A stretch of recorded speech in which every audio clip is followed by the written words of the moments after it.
Bismillahirrahmanirrahim.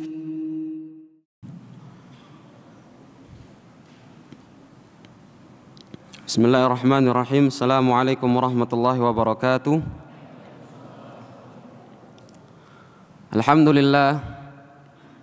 Alhamdulillahilladzi arsala rasulahu bil huda wa dinil haqq liyudhhirahu 'alad dini kullihi wa kafa billahi shahida.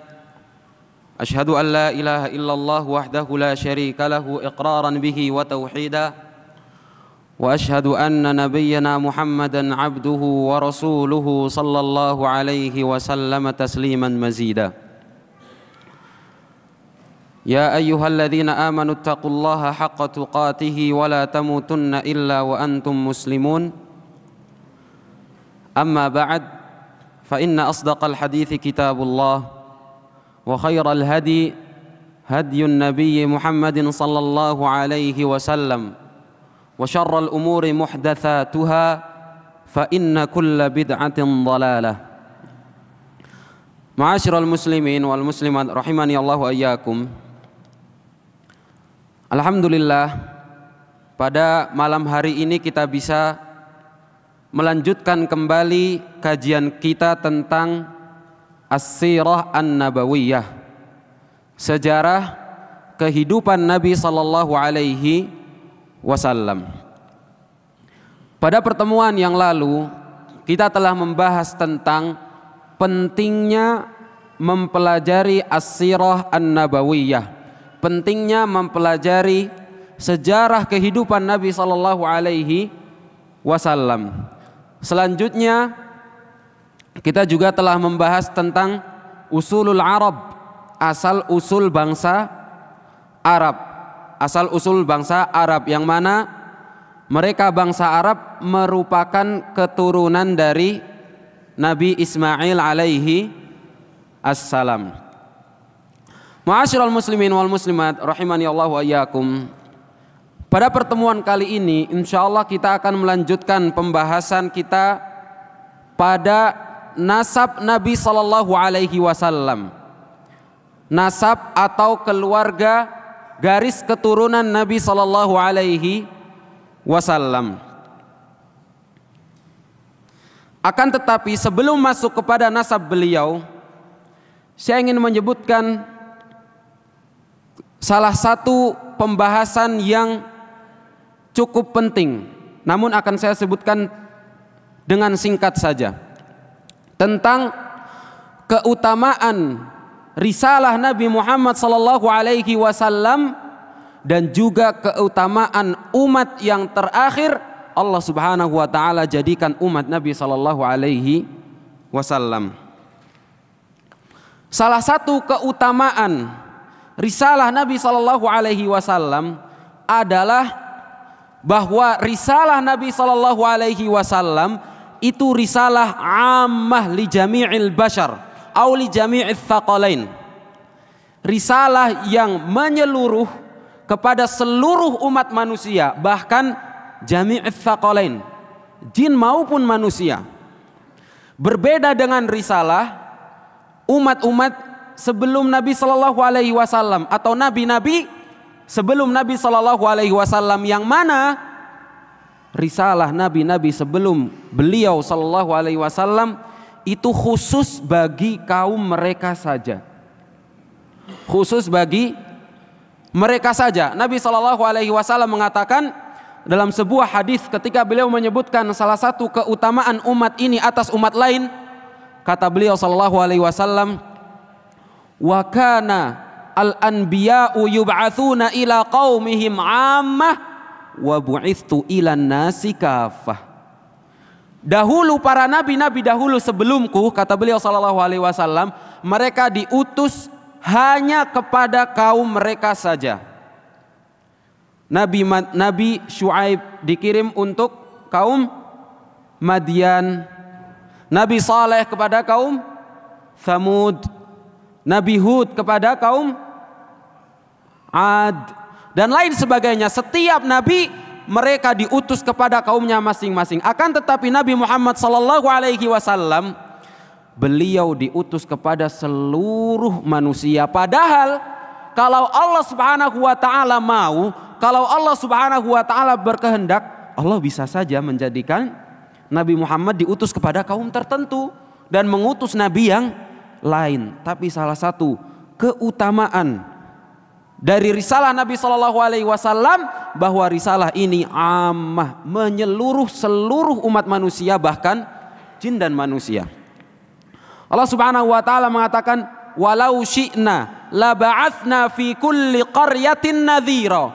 Kalau kami berkehendak, kalau kami menginginkan, kami bisa saja untuk mengutus pada setiap kaum nadhira, seorang pemberi peringatan, seorang nabi, seorang rasul kepada kaum-kaum tertentu. Akan tetapi Allah Subhanahu wa taala mengirim Nabi sallallahu alaihi wasallam kepada seluruh manusia. Hal ini menunjukkan keutamaan risalah Nabi sallallahu alaihi wasallam, syariat Nabi sallallahu alaihi wasallam atas syariat-syariat lainnya. Maka tidak benar apabila ada seorang di zaman sekarang ini tidak mau mengikuti syariat Nabi sallallahu alaihi wasallam, mengatasnamakan bahwa kan ada nabi-nabi yang lain. Siapa yang ikut syariatnya Nabi Khidir misalkan? Ada sebagian orang yang mengaku ingin mengikuti syariatnya Nabi Khidir, maka dia telah sesat dengan kesesatan yang nyata. Dan penunjukan risalah Nabi Shallallahu Alaihi Wasallam sebagai risalah yang umum, sebagai risalah yang menyeluruh, ini merupakan salah satu keutamaan yang Allah Subhanahu Wa Taala berikan kepada Nabi Shallallahu Alaihi Wasallam. Karena Nabi Shallallahu Alaihi Wasallam akan mendapatkan pahala yang begitu besar, yang tiada tandingannya dari seluruh manusia di muka bumi ini. Bayangkan ketika Nabi Shallallahu Alaihi Wasallam mengajarkan Islam ini kepada para sahabat, kemudian para sahabat mengajarkan Islam ini kepada para tabi'in, para tabi'in mengajarkan Islam ini kepada generasi seterusnya sampai di zaman kita sekarang ini, bahkan sampai di zaman akhir nanti sampai hari kiamat. Betapa banyak pahala yang akan Nabi Shallallahu Alaihi Wasallam dapatkan. Dan ini adalah salah satu sebab kenapa Nabi Shallallahu Alaihi Wasallam merupakan manusia yang paling mulia. Karena beliau Shallallahu Alaihi Wasallam yang paling banyak pahalanya. Kata Nabi Shallallahu Alaihi Wasallam, "Man sanna fil Islami sunnatan hasanah, falahu ajruha wa ajru man amila biha ba'dahu min ghairi an yanqusa min ujurihim syai'." Barang siapa yang mengamalkan sebuah kebaikan, kemudian kebaikan tersebut diikuti oleh orang setelahnya, maka dia akan mendapatkan pahala dari kebaikan yang dilakukan oleh orang yang dia ajarkan, yang mengikutinya, tanpa mengurangi sedikit pun pahala dari kebaikan orang tersebut. Bayangkan betapa banyak kebaikan yang Nabi Shallallahu Alaihi Wasallam dapatkan. Tapi al jaza'u min jinsil amal. Nabi Shallallahu Alaihi Wasallam bagaimana beliau bisa mendapatkan pahala yang begitu besar? Cobaan beliau juga besar, cobaan beliau juga banyak. Syariat Nabi Shallallahu Alaihi Wasallam merupakan syariat yang paling sempurna karena syariat tersebut menyeluruh dan tidak seperti syariat-syariat yang sebelumnya, di mana syariat sebelumnya hanya khusus kaum tertentu, ada masa kadaluarsanya. Tapi syariat Nabi Shallallahu Alaihi Wasallam dari semenjak Allah Subhanahu Wa Taala turunkan sampai qiyamus sa'ah, syariat ini akan tetap ada, akan tetap berlaku dan tidak akan pernah usang. Fahadhihi syari'atu salihatun likulli zamanin wa makan. Maka syariat Nabi Shallallahu Alaihi Wasallam ini berlaku dan baik bagi semua orang di setiap waktu, di setiap generasi, dimanapun orang tersebut berada. Allah Subhanahu Wa Taala mengatakan, Al-yawma akmaltu lakum dinakum wa atmamtu alaikum ni'mati wa raditu lakumul islama dina. Pada hari ini Allah Subhanahu wa taala telah sempurnakan agama Islam ini, syariat ini, dan Allah Subhanahu wa taala telah sempurnakan nikmat untuk kalian, dan Allah juga telah meridhoi Islam ini sebagai agama satu-satunya yang kalian peluk. Ma'asyiral muslimin wal muslimat rahimani Allah wa iyyakum.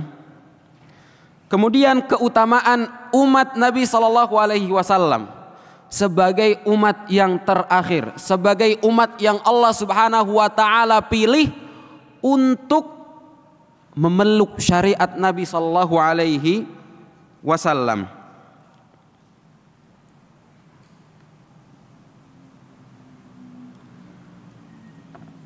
Allah Subhanahu wa taala mengatakan, kuntum khaira ummatin ukhrijat linnas. Kalian adalah sebaik-baik umat yang dikeluarkan dari manusia, yang dikeluarkan pada manusia. Ta'muruna bil ma'ruf wa tanhauna 'anil munkar, di mana kalian menyeru kepada yang baik dan mencegah dari yang mungkar. Ini salah satu keistimewaan umat Nabi sallallahu alaihi wasallam yang belum tentu ada pada umat-umat yang terdahulu. Ahlu kitab, kenapa Allah Subhanahu wa taala celakakan mereka? Allah Subhanahu wa taala mengatakan, kanu la yatanahawna an munkarin fa'aluh. Mereka itu tidak saling mencegah dari perbuatan mungkar yang mereka kerjakan. Maka dari itu Allah Subhanahu wa taala celakakan mereka semua.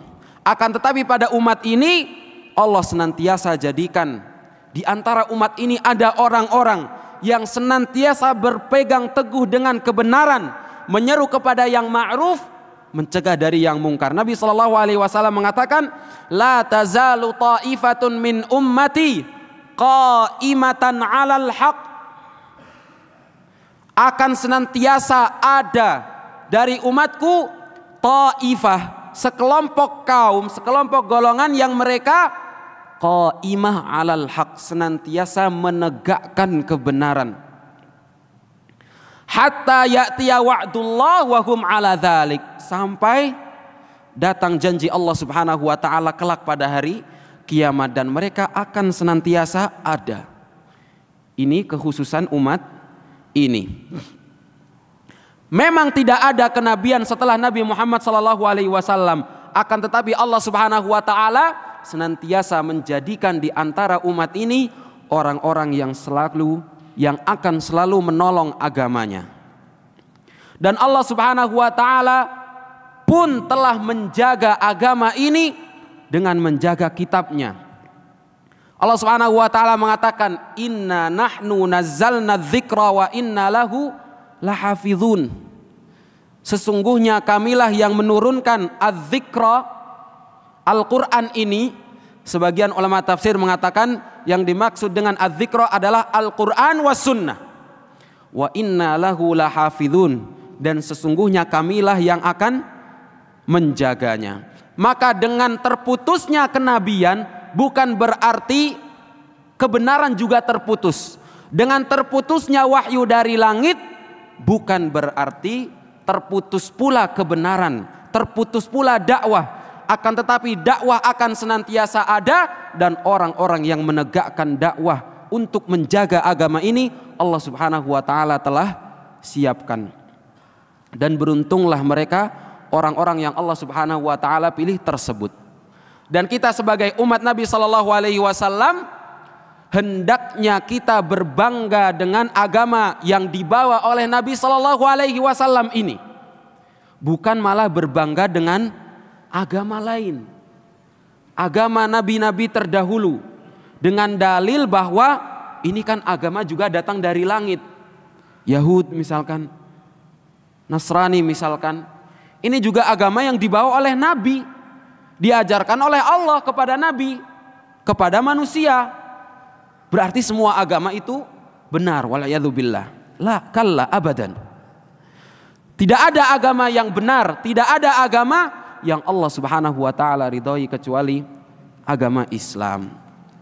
Allah Subhanahu wa taala telah muliakan umat ini, maka jangan kita mencari kemuliaan dengan yang lainnya. Kata Umar ibn Khattab radhiyallahu anhu, nahnu qaumun a'azzanallahu bil Islam, famahma nabtaghil izzata bighairihi adzallanallah. Kata Umar bin Khattab radhiyallahu anhu, kami adalah kaum yang Allah Subhanahu wa taala muliakan kami dengan agama Islam ini. Maka barang siapa yang mencari kemuliaan dengan selain Islam, Allah Subhanahu wa taala akan menghinakannya. Ma'asyiral muslimin wal muslimat rahimanallahu wa iyyakum. Selanjutnya kita masuk kepada pembahasan tentang nasab Nabi sallallahu alaihi wasallam. Nabi sallallahu alaihi wasallam, beliau adalah, ini saya sebutkan, yang bisa hafal silakan dihafalkan. Beliau adalah Muhammad ibnu Abdullah ibnu Abdul Muttalib ibn Hashim ibn Abdi Manaf ibn Qusay ibn Kilab ibn Murrah ibn Ka'ab ibn Lu'ay ibn Ghalib ibn Fihr. Hafal sampai sini? Baru 10 kakek beliau, masih ada 10 lagi. Ibn Nadhr ibn Kinanah ibn Khuzaimah ibn Mudrikah ibn Ilyas ibn Mudar ibn Nizar. Hafal sampai sini? Ibn Ma'ad ibn Adnan. Ibn Ma'ad ibn Adnan. Inilah nasab Nabi sallallahu alaihi wasallam yang disepakati oleh para ulama. Adapun setelah Adnan, maka para ulama berbeda pendapat silsilah nasab beliau, akan tetapi mereka semua sepakat bahwa nasab Nabi sallallahu alaihi wasallam ini nyambung sampai ke Nabi Ismail alaihi salam, selanjutnya ke Nabi Ibrahim alaihi assalam. Jadi Nabi Ibrahim itu punya 2 anak, satu Ishak, yang satu lagi Ismail. Ishak dari istri beliau Sarah, Ismail dari istri beliau Hajar. Dari Ishak inilah nabi-nabi kemudian keluar. Ishak punya anak namanya Yakub yang dijuluki sebagai Israel. Kalau disebut Bani Israel itu adalah anak keturunannya Yakub. Adapun dari Ismail maka tidak ada nabi-nabi kecuali satu nabi, yaitu Nabi Muhammad sallallahu alaihi wasallam, wa huwa afdalul anbiya, dan beliau merupakan nabi yang paling mulia, yang paling utama. Bahkan saya pun nggak hafal ini, kakek saya sampai ke 20 apalagi saya nggak hafal.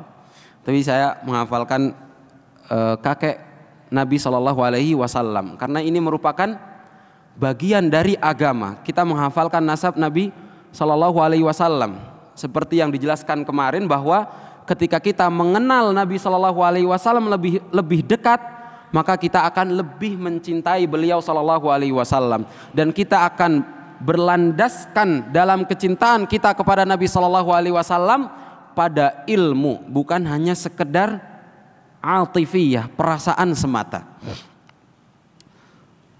Haibati fillah azanallahu wa iyyakum. Nabi Shallallahu Alaihi Wasallam pernah bersabda, kata beliau,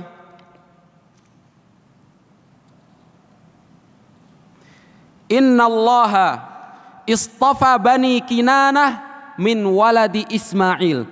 Sesungguhnya Allah Subhanahu wa taala telah memilih dari anak cucu Ismail Bani Kinanah. Wastafa min Bani Kinanah Quraisyan. Dan Allah Subhanahu wa taala telah memilih dari anak cucunya Kinanah itu Quraisy.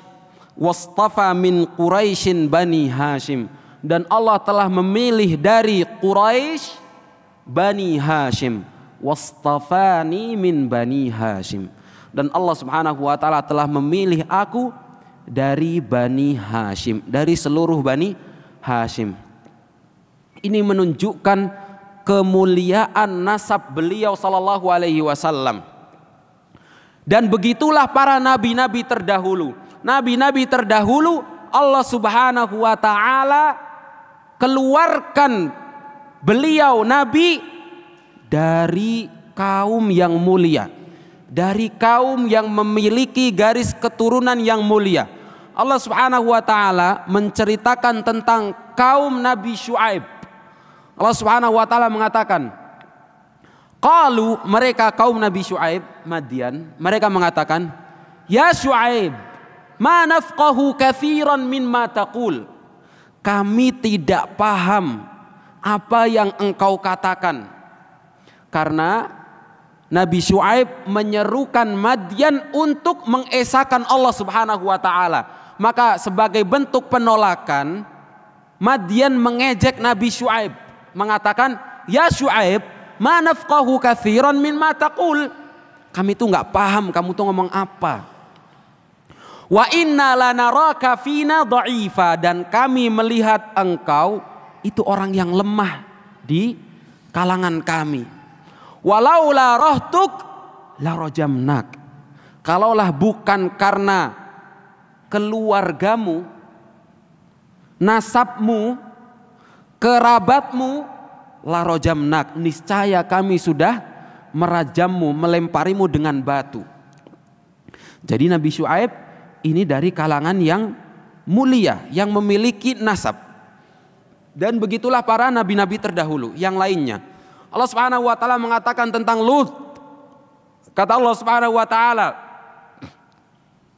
qala law anna li bikum quwwah au awi ila ruknin syadid. Kata Lut, seandainya saja aku memiliki kekuatan atau aku punya tempat sebagai aku meminta perlindungan, tempat aku bersandar. Maka Nabi SAW pernah bersabda dalam mengomentari firman Allah Subhanahu wa taala menceritakan tentang perkataan Lut. Kata Nabi SAW, rahimallahu Luta kana ya'wi ila ruknin syadid. Semoga Allah Subhanahu wa taala merahmati Lut. Lut dahulu ya'wi, telah bersandar kepada ruknin syadid, kepada tiang yang kokoh. Kemudian Nabi SAW mengatakan,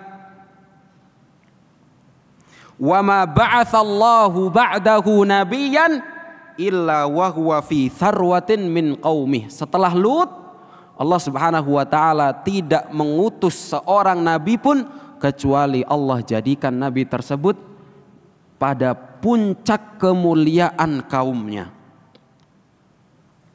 Begitu pula Hirakl, raja Romawi.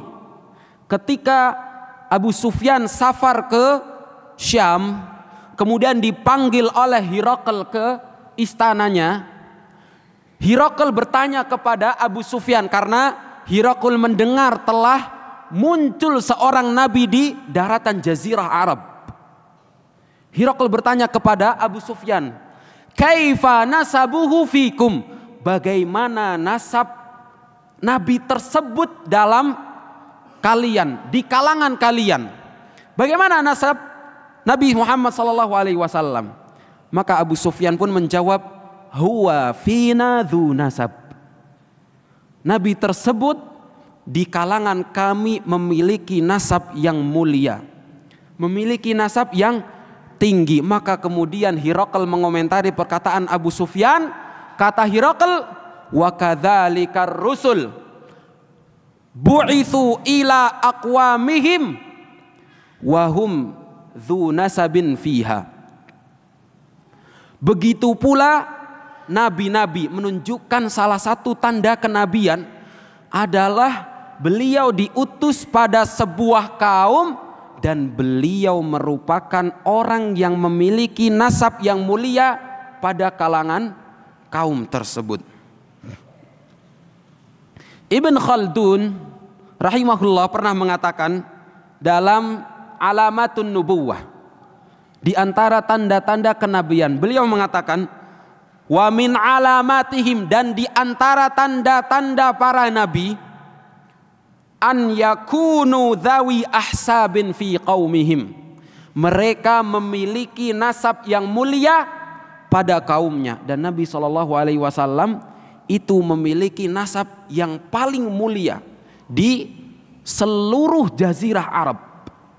Di jazirah Arab banyak sekali kabilah-kabilah, akan tetapi Nabi SAW memiliki nasab yang paling mulia, di mana beliau berasal dari kabilah Quraisy, dan Quraisy merupakan kabilah yang paling mulia, sebagaimana yang beliau SAW sabdakan pada hadis yang telah kita baca di awal. Di antara sabda beliau SAW dalam menceritakan keutamaan Quraisy, beliau SAW pernah bersabda, faddalallahu Quraisyan, Allah Subhanahu wa taala memberikan keutamaan kepada Quraisy. Kata beliau SAW, faddalahum bi an abadullaha 10 sinin la ya'buduhu illa Quraisy. Allah Subhanahu wa taala memberikan keutamaan kepada Quraisy di mana tidak ada yang menyembah Allah Subhanahu wa taala pada saat itu selama 10 tahun kecuali Quraisy, kecuali kabilah Quraisy. Semua orang berbuat syirik di dunia. Dalam hadis lain Nabi SAW mengatakan, innallaha nadhara ilan nas famaqatahum arabahum wa ajamahum. Sesungguhnya Allah Subhanahu wa taala melihat kepada seluruh manusia, dan Allah Subhanahu wa taala membenci mereka karena mereka berbuat syirik. Arabahum wa ajamahum, baik itu orang Arab maupun orang non-Arab. Tapi ada masa 10 tahun di mana yang menyembah Allah Subhanahu wa taala hanya kabilah Quraisy. Wa faddalahum bi an nasarahum yaumal fili wa hum musyrikun. Dan Allah Subhanahu wa taala memberikan keutamaan kepada Quraisy dengan Allah Subhanahu wa taala menolong mereka pada hari gajah, Yaumul Fil. Nanti insya Allah akan diceritakan tentang Yaumul Fil dan kita akan mengambil pelajaran dari kejadian tersebut. Wa hum musyrikun, dan pada saat itu kabilah Quraisy masih dalam kesyirikan. Tapi Allah Subhanahu wa taala menolong mereka atas Abraha meskipun mereka masih dalam kesyirikan. Wa faddalahum bi an nazalat fihim suratun minal Qur'an lam yadkhul fihim ghairahum. Allah Subhanahu wa taala juga memberikan kemuliaan kepada mereka di mana Allah Subhanahu wa taala menurunkan surat dengan nama mereka, dan tidak ada surat yang menyebutkan sebuah kaum kecuali mereka, yaitu surat Quraisy. Li'ila fi Quraisy ila fihim rihlatash shita'i was-sayf falya'budu rabb hadzal baitil ladzi at'amahum min ju' wa amanahum min khauf. Tidak ada surat yang menyebutkan atau ayat yang menyebutkan kabilah lain, tidak ada. Wa faddalahum bi anna fihimun nubuwah wal khilafah wal hijabah was siqayah. Dan Allah Subhanahu wa taala memberikan keutamaan kepada Quraisy dengan menjadikan dalam Quraisy itu nubuwah, kenabian, wal khilafah, dan juga khilafah, wal hijabah, dan juga penjagaan Baitullahil Haram, was siqayah, dan juga bagian minum untuk jamaah-jamaah yang menuju Masjidil Haram. Haibati fillah azza wa iyyakum, ini adalah keutamaan Quraisy, dan Nabi SAW berasal dari bangsa Quraisy, dari Bani Quraisy yang mana merupakan kabilah yang paling mulia pada saat itu. Kemudian di antara hikmah kenapa seorang nabi diutus pada kaum yang paling mulia, kepada seorang nabi diutus dari kabilah yang paling mulia, kabilah yang memiliki nasab yang paling mulia. Di antara hikmahnya adalah antakuna da'watuhu ilal adli wal musawati qa'imatan ala ususin thabitah la limakana ijtimaiyah wala ghairu dhalik minal umuri dunyawiyah. Supaya dakwah Nabi SAW dan nabi-nabi yang lain itu dibangun di atas pondasi-pondasi yang tetap, yaitu agama yang Nabi SAW bawakan dan juga agama yang dibawakan oleh para nabi-nabi terdahulu, bukan dibangun di atas perkara-perkara agama. Karena banyak orang yang mengaku-ngaku nabi tapi punya misi duniawi. Mungkin karena dia pernah dikucilkan pada kaumnya, maka kemudian dia membuat sebuah kepercayaan supaya banyak pengikutnya. Dia mencari pengikut supaya mendapatkan harta yang banyak, misalkan mengambil jizyah atau mengambil upeti dari para pengikut-pengikutnya dan lain sebagainya. Akan tetapi ketika Nabi SAW diutus dan beliau berasal dari nasab yang mulia, maka tidak ada kepentingan sosial pada diri beliau, karena beliau sudah berasal dari kabilah atau nasab yang paling mulia pada sebuah kaum. Di antara hikmah yang lain adalah pada saat itu seluruh Jaziratul Arab semuanya mengakui kemuliaan Quraisy. Maka ketika Nabi berasal dari Quraisy, akan lebih mudah bagi Jazirah Arab untuk mengikuti Nabi Sallallahu Alaihi Wasallam. Sudah masuk waktu Isya? Fadhlu ala adzan. Bismillah, alhamdulillah, wassalatu wassalamu ala rasulillahi amma ba'd. Kita lanjutkan dari pembahasan kita yang sebelumnya, yaitu tentang hikmah mengapa Allah Subhanahu wa ta'ala mengutus seorang nabi, seorang rasul, dan Allah memunculkan nabi tersebut dari keluarga yang memiliki nasab yang paling mulia dalam sebuah kaum. Di antara hikmah kenapa Allah Subhanahu wa ta'ala menjadikan Nabi Muhammad SAW dari kabilah Quraisy, karena orang-orang Arab pada saat itu mereka semua tahu bahwa kabilah yang paling mulia itu adalah kabilah Quraisy.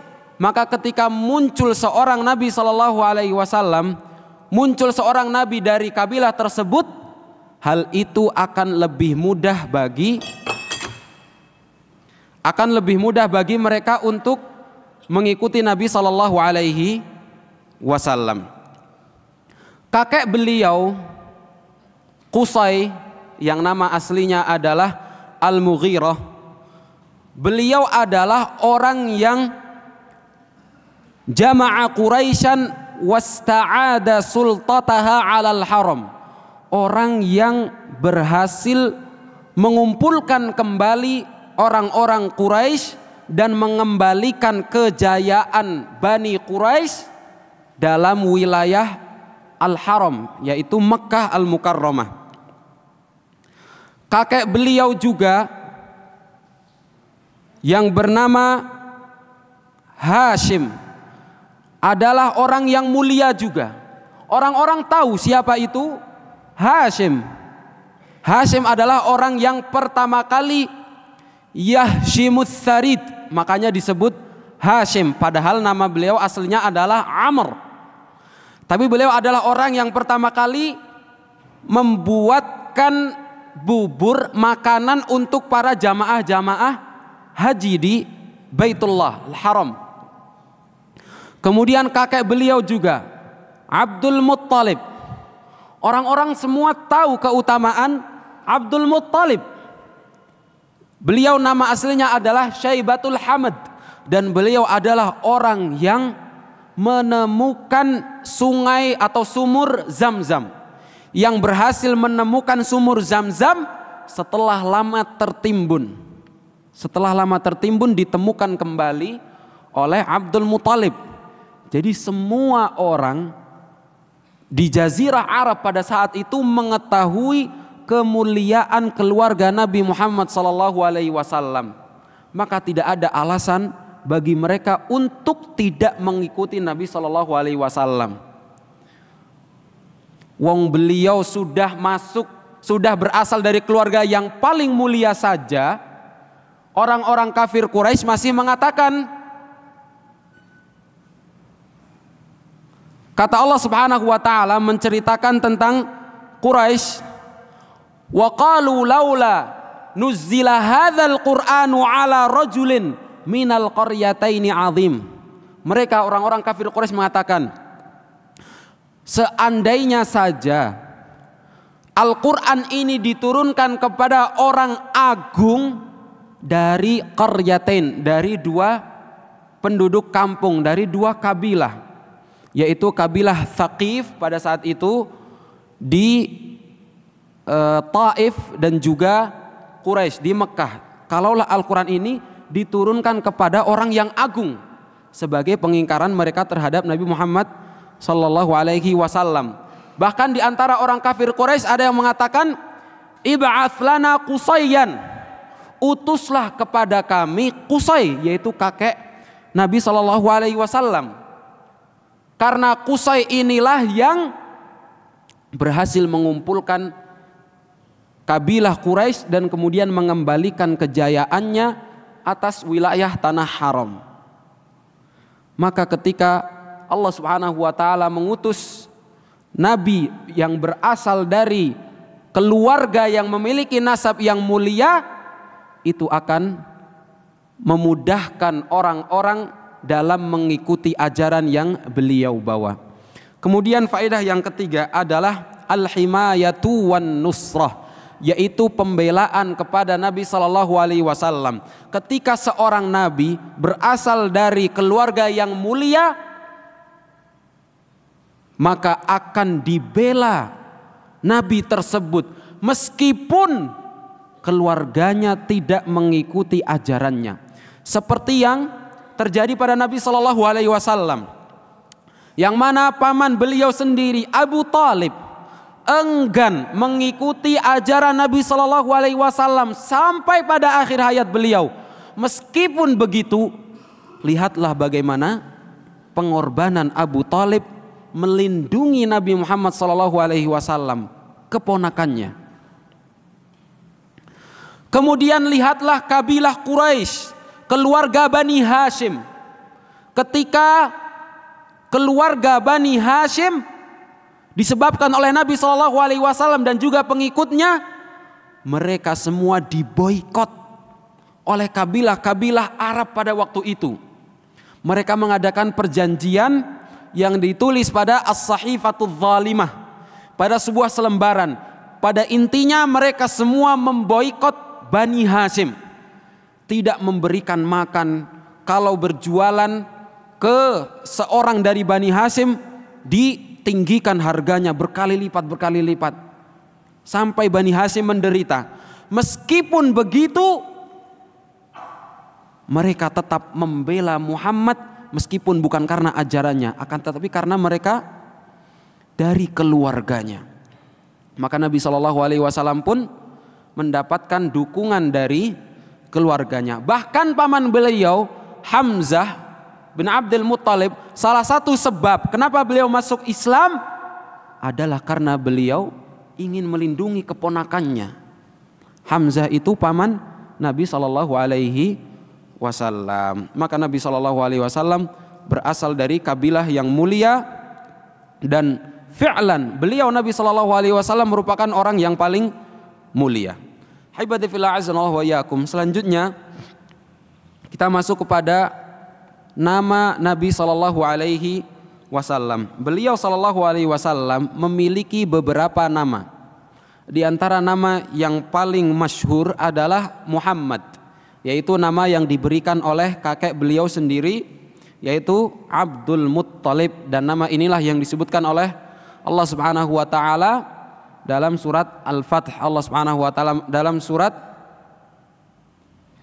Al-Fath, di mana Allah Subhanahu wa taala mengatakan Muhammadur Rasulullah, Muhammad adalah utusan Allah. Dan ada nama-nama lain yang Allah Subhanahu wa taala sebutkan dalam Al-Qur'an, di antaranya adalah nama Ahmad. Allah Subhanahu wa taala menyebutkan dalam surat As-Saff bahwa Bani Israel itu telah mengetahui seorang nabi, akan muncul seorang nabi yang akan datang setelah mereka, yang akan diberi nama Ahmad. Di antara nama lain, Nabi SAW menyebutkan, li khamsatu asma, aku memiliki lima nama. Ana Muhammad, wa ana Ahmad, wa anal mahi. Al-mahi di antara nama Nabi SAW, yaitu yang menghapus. Alladzi yamhullahu biyal kufur, yang mana Allah Subhanahu wa taala denganku menghapus kekufuran. Wa anal hasyir, dan akulah al-hasyir, yang membangkitkan.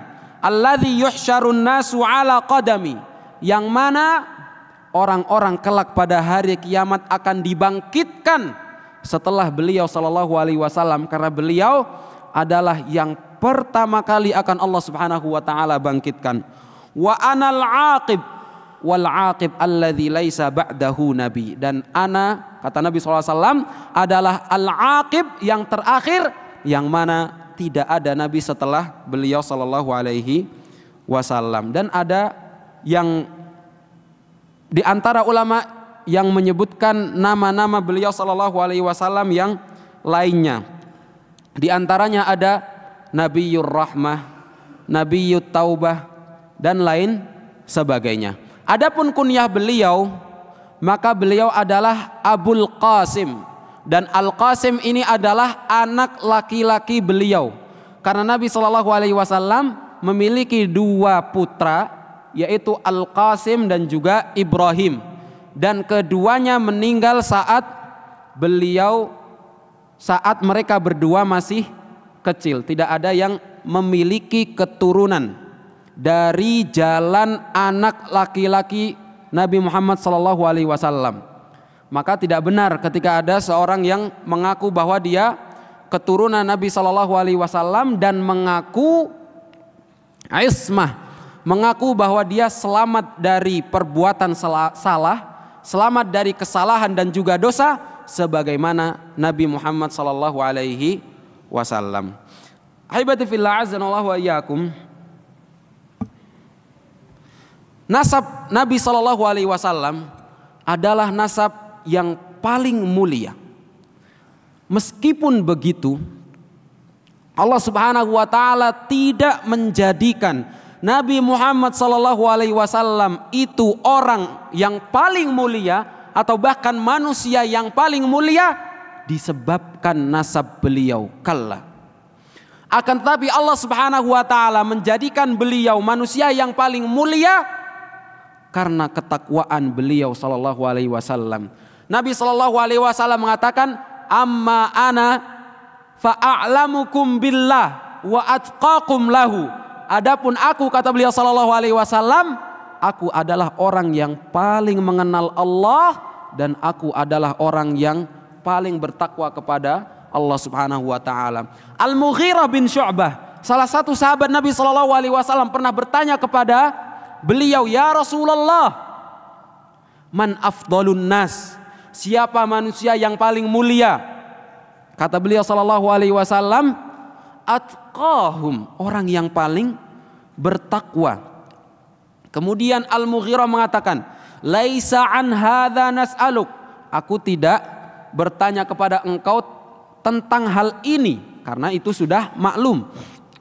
Maka Nabi mengatakan, fa Yusuf nabiyullah, ibnu nabiyillah, ibnu nabiyillah, ibnu khalilillah.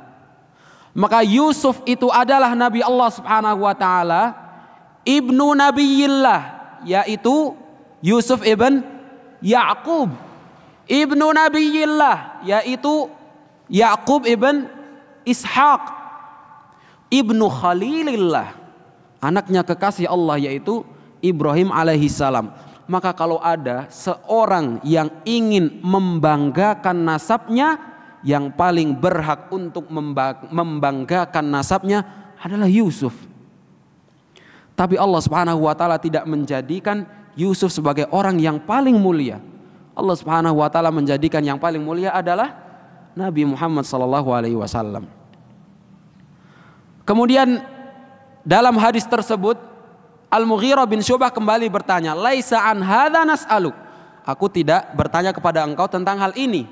Maka kemudian Nabi sallallahu alaihi wasallam mengatakan, "Khiyaruhum fil jahiliyah, khiyaruhum fil Islam idza faqihu atau idza faquhu." Orang yang mulia pada zaman jahiliyah, mereka adalah orang yang mulia dalam masa Islam apabila mereka paham agama. Jadi Allah Subhanahu wa taala menjadikan orang yang mempunyai nasab, yang memiliki kemuliaan pada masa jahiliyah itu sebagai orang yang mulia pula dalam masa Islam dengan satu syarat. Idza faqihu atau idza faquhu, apabila mereka paham agama. Kalau cuman sekedar nasab, Kan'an anaknya Nabi, Kan'an anaknya Nabi Nuh. Kalau cuman sekedar nasab, dan tidak ada yang lebih mulia dari anak Nabi secara nasab. Kita semua tidak ada yang anaknya Nabi, meskipun kita semua keturunan beliau, keturunan Nabi Nuh alaihissalam. Tapi kita bukan anak beliau, dan tidak ada kebanggaan sama sekali pada nasab. Nabi SAW sudah mengatakan pada saat Hajjatul Wada', kata Nabi SAW, "Fa innahu la fadla li arabiyyin ala ajami wala li ajami ala arabi illa bittaqwa." Sesungguhnya tidak ada keutamaan bagi seorang Arab atas orang non-Arab, maupun keutamaan bagi orang non-Arab atas orang Arab, kecuali dengan ketakwaan. Ma'asyiral muslimin wal muslimat rahimani Allah wa iyyakum. Kita lanjutkan sedikit tentang hadithatul fil, yaitu kisah tentang al-fil, seperti yang disebutkan oleh Allah Subhanahu wa taala di dalam surat Al-Fil. Adapun kalau waktu tidak cukup, pelajaran tentang kisah al-fil insyaallah akan kita ambil pada pertemuan berikutnya. Singkat cerita, hadithatul fil atau terjadinya al-fil, pada saat itu ada raja Habasyah yang bernama Abrahah. Abrahah itu melihat orang-orang di seluruh jazirah Arab ketika ingin berhaji, mereka menuju Baitullahil Haram. Baik itu orang musyrikin Mekah, penduduk jazirah Arab semuanya, kaum musyrikin, Yahudi, Nasrani, semuanya kalau ingin haji, mereka semua pergi ke Mekah, ke Ka'bah. Dan Abrahah ingin orang-orang ini janganlah ke Ka'bah. Maka dia bikin tandingannya. Dia bikin sebuah gereja, sebuah kanisa yang begitu megah di daerah Yaman, di San'a, yang diberi nama Al-Qulais. Nah, dia ingin orang-orang ketika berhaji tidak lagi ke Mekah, tidak lagi ke Ka'bah, akan tetapi ke San'a, ke Qulais. Maka ada seorang Arab dari keturunan Bani Kinanah yang dia mendengar bahwa ada gereja yang megah di daerah San'a yang dibangun oleh Abrahah, yang bertujuan untuk memalingkan manusia dari Baitullahil Haram. Maka kemudian orang tersebut berjalan dari Mekah menuju ke San'a. Untuk apa? Untuk menghinakan gereja tersebut. Dia masuk ke dalam gereja malam-malam, kemudian dia akramakumullah buang hajat di gereja tersebut, dan dia peperkan akramakumullah kotoran tersebut di tembok-tembok gereja Al-Qulais. Meskipun cara ini tidak benar, cara ini tidak sopan, akan tapi ini merupakan salah satu bentuk ghirah fiddin, salah satu bentuk kecemburuan dalam beragama. Ketika seseorang agamanya hendak dirusak oleh orang lain, maka dia punya semangat untuk membela agamanya. Meskipun cara ini salah tentunya. Maka kemudian Abraha marah. Abraha murka. Dia mengatakan, saya akan menghancurkan Ka'bah. Dan kemudian dia berjalan dari San'a menuju ke Mekah untuk menghancurkan Ka'bah bersama dengan 60.000 pasukan. Tidak kurang dari itu. Setiap dia melewati sebuah pemukiman, setiap dia melewati perkampungan sebuah kabilah, dia kalahkan semua kabilah, semuanya kalah. Sampai dia berhenti di sebuah tempat yang disebut, saya agak sedikit lupa namanya, Hartham atau Kartham, kurang lebih seperti itu, di daerah timur kota Mekkah. Dia berhenti di tempat tersebut dekat dari Mekkah kurang lebih. Saat ini namanya masih menggunakan nama itu, di dekat Mekkah di arah timur. Dia berhenti di daerah tersebut, kemudian dia mengambil harta-harta kabilah-kabilah orang Arab. Di antara harta yang dia ambil adalah 200 onta milik Abdul Muttalib, Syaibatul Hamad, kakek Nabi SAW, yang mana beliau merupakan pemuka kaum Quraisy pada saat itu, sesepuhnya Quraisy. Kemudian Abdul Muttalib ketika mendengar 200 ontanya itu sudah diambil oleh Abraha, dan Abraha datang bukan untuk mengambil ontanya dan juga harta-harta orang Arab, bukan, tapi untuk menghancurkan Ka'bah, maka Abdul Muttalib kemudian berjalan menuju Abraha untuk menemui Abraha. Dan Abraha ketika diberitahu bahwa akan datang pemuka kaum yang bernama Abdul Muttalib akan datang menemuimu, maka Abraha pun bersiap-siap untuk menemui Abdul Muttalib. Ketika Abdul Muttalib datang, Abraha pun bertanya, "Ma hajatuka?" Apa keperluanmu? Kamu ada perlu apa sama saya? Abraha sudah diberitahu bahwa yang datang adalah Abdul Muttalib. Kata Abdul Muttalib, "Hajati fi mi'atai ba'irin allati akhadtaha minni." Keperluanku adalah aku ingin mengambil 200 ekor onta yang telah kamu ambil. Maka Abraha pun seketika waktu itu diam. Kemudian dia mengatakan, "Sebelum kamu datang, saya itu sudah bersemangat, oh ini akan datang pemuka kaum yang akan membela Ka'bah, yang akan membela Baitullah Al-Haram, tempat mereka beribadah," katanya. Tapi ketika kamu datang malah mengatakan keperluanmu hanya pada 200 onta, aku pun jadi terdiam, aku pun heran.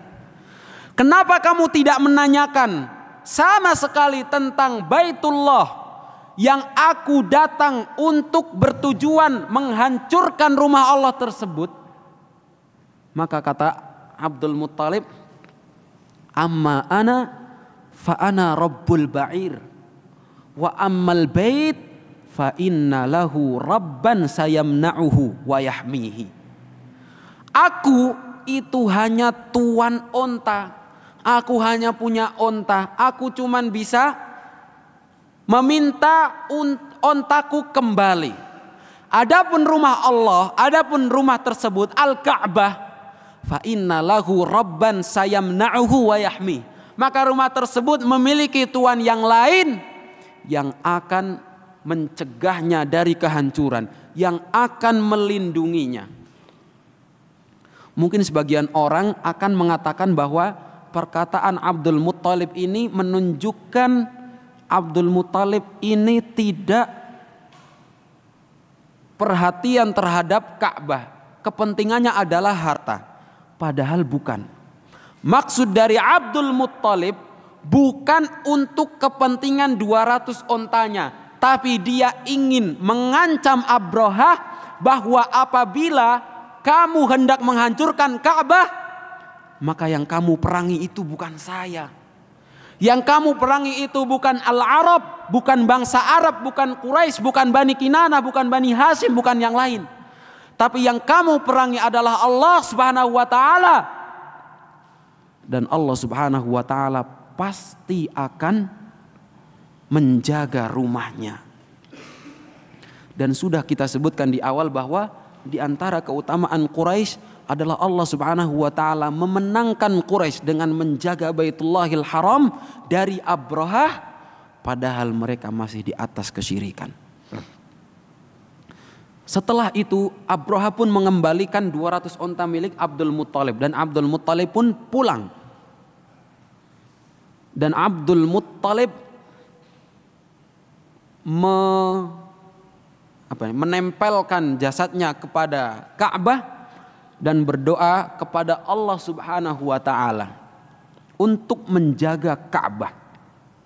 Dan kaum musyrikin pada saat itu, kalau mereka itu dalam keadaan sukar, dalam keadaan sempit, membutuhkan pertolongan, mereka itu tidak meminta kepada Hubal, mereka tidak meminta kepada Lat, mereka tidak meminta kepada Uzza, akan tetapi mereka meminta kepada Allah Subhanahu wa taala.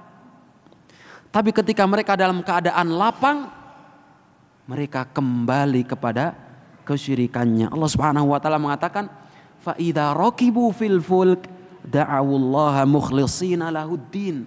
Ketika mereka terombang-ambing di atas kapal di tengah lautan, da'awullaha mukhlishina lahuddin. Mereka berdoa kepada Allah dengan penuh keikhlasan, mengikhlaskan agama hanya kepada Allah. Falamma najahum ilal bar, akan tetapi ketika Allah Subhanahu wa taala menyelamatkan mereka menuju daratan, idahum yusyrikun, kemudian mereka berbuat syirik kembali. Dan orang kafir Quraisy ketika ditanya, kam laka min ilah, kamu punya berapa ilah? Kata mereka, sab'un sittatun fil ard wa wahidatun fis sama. Wa wahidun fis sama. Aku memiliki 7 Tuhan, 6 berada di bumi dan 1 berada di langit. Bahkan mereka pun tahu ketika mereka dalam keadaan sempit kepada siapa mereka meminta. Maka kita sebagai seorang muslim yang mengaku beriman kepada Allah Subhanahu wa taala dan juga hari akhir, hendaknya kita tidak meminta, tidak berdoa, tidak memohon kecuali kepada Allah Subhanahu wa taala, baik dalam keadaan lapang maupun dalam keadaan sempit. Kalau kita meminta kepada Allah hanya saat sempit saja, ketika lapang kita lupa dengan Allah, maka apa bedanya kita dengan orang-orang kafir Quraisy? Nabi SAW mengatakan kepada wasiat beliau untuk Abdullah ibn Abbas, ta'arraf ilallahi firraha ya'rifka fisyiddah. Kenalilah Allah Subhanahu wa taala dalam keadaan lapang, maka Allah Subhanahu wa taala akan mengenalmu ketika kamu dalam keadaan susah. Insya Allah pelajaran-pelajaran dari kejadian Al-Fil akan kita ambil pada pertemuan berikutnya. Pada intinya, kemudian setelah Abdul Muttalib kembali ke rumahnya, pulang ke rumahnya, Abrahah pun kemudian berikutnya berjalan menuju Ka'bah untuk menghancurkan Ka'bah. Akan tetapi di tengah perjalanan,